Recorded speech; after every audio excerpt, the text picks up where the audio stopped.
For decades, NATO has sold itself as the world's most powerful military alliance, built on one simple promise: an attack on one is an attack on all.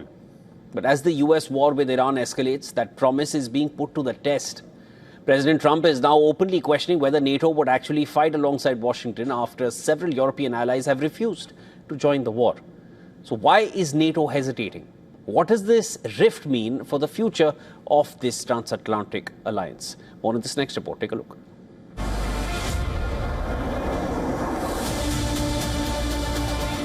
The war with Iran is exposing a major crack inside NATO.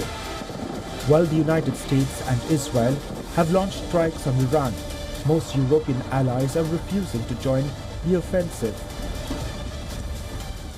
Iran has repeatedly targeted American assets across West Asia.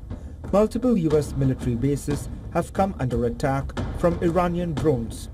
Trump was expecting his European partners to come join his war.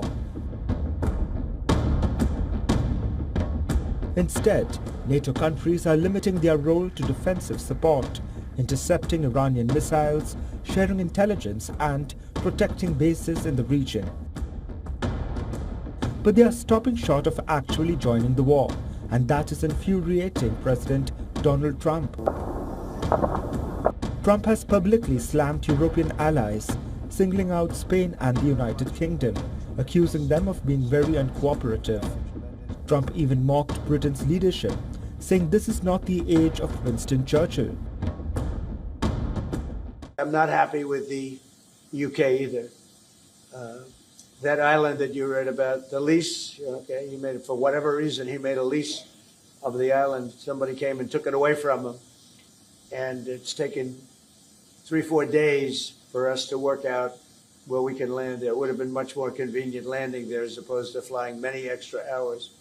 So we are very surprised. This is not Winston Churchill that we're dealing with. Spain has taken an even harder stand. Madrid has flatly refused to allow the US to use its military bases for strikes on Iran. Spanish Prime Minister Pedro Sanchez summed up his position in 3 words: no to war. We must learn from history and cannot play Russian roulette with the fate of millions of people. The powers involved in this conflict must immediately cease hostilities and commit to dialogue and diplomacy. Germany has also made it clear it will not join a war against Iran. France too is walking a careful line, deploying warships and fighter jets to protect its interests, but refusing to endorse US and Israeli strikes that it says violate international law. Although President Macron has said that France will be increasing its nuclear warheads. I have ordered an increase in the number of nuclear warheads in our arsenal. To put an end to any speculation, we will no longer communicate on the figures of our nuclear arsenal, contrary to what may have been the case in the past. To be free, therefore, one must be feared, and to be feared, one must be powerful. Even Britain, America's closest ally, is holding back.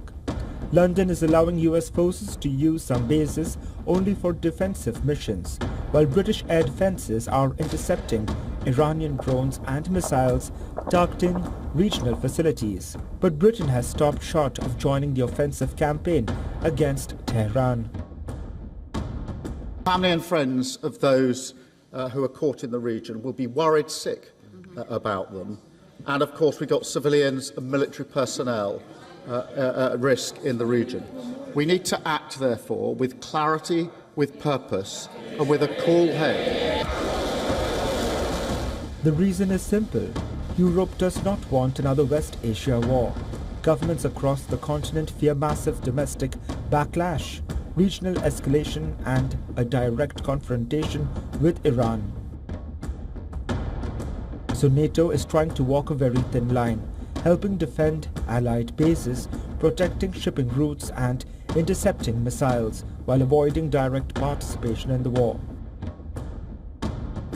But that balancing act is becoming harder by the day.